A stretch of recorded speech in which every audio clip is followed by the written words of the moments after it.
weeks, I'm in one of my favorite spots in LA today, and thought I'd tell you a little bit of a story from way up here.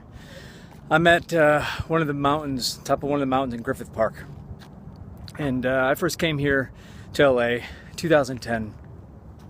I came here from New York. I had 6 years of solid studying and learning all about the business. Spent 6 years pounding the pavement of New York City. Just had my first speaking role on TV, Law and Order SVU, and I knew it's time to come to Hollywood. I came out here, and I knew it was going to happen for me quick. And I was naive. Maybe I still am a little bit, but I thought I had momentum. I had an agent. I was coming out here, I was going to kick ass. Now I was going to be gracing the TV screens and movie screens across America in no time. And it was stupid. And I realized really fast that was not the case. But I used to come up here, and so this is like the valley over here, right? So that was valley. And the other side over here, you can see LA. There's Hollywood. In between the two, you have this giant mountain. I used to come up here and I used to look over Hollywood. I used to look over LA, and I would say, I own you. I dominate you. You are mine, LA. And then some days, some weeks, maybe I'd have a bad week, and I would come up here and say, okay, maybe LA, maybe you won. Maybe you won this time. And it was constantly like that. For 2 years, I didn't get an audition in LA. Nobody knew who I was. I kind of had to start all over again. That's what I did. I went and did some more background work. I started studying.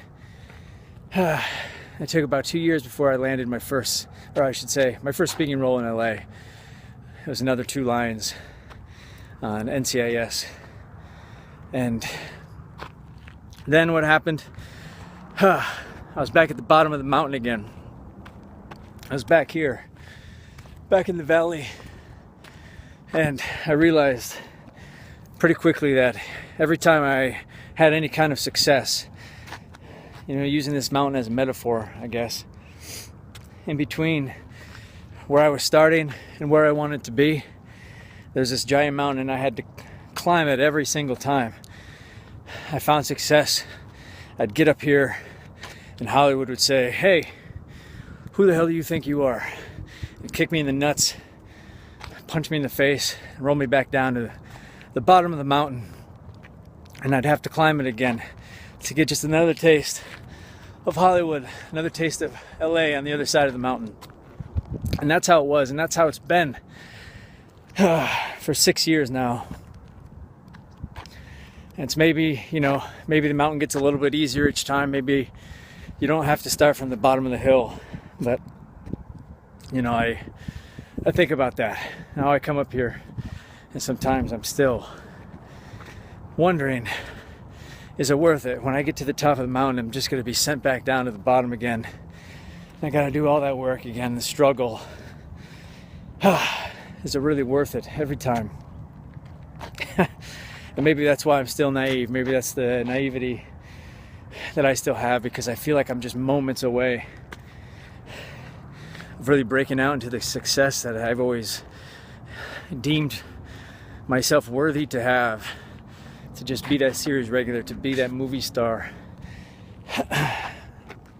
And I know I'm good enough.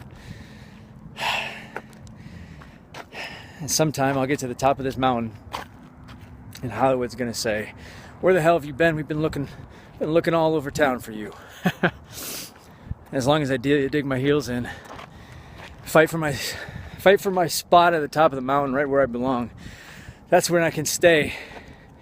But until then, I just gotta keep climbing this hill, protect my nuts a little bit better, take the hit, fall down the hill a little bit, and keep climbing back up. That's what I plan to do. So hopefully you guys out there know that this struggle is not unique to me. Everybody's got to do this. And I hope you all, whatever path you find up here, if it's not as long as mine, you get up here a couple times and maybe you get to the success that you want. Or maybe it'll take a little longer than me. But whatever it is, I wish you all the best in your struggles, and know that I'm rooting for you guys as much as you're rooting for me. So let's keep climbing that mountain.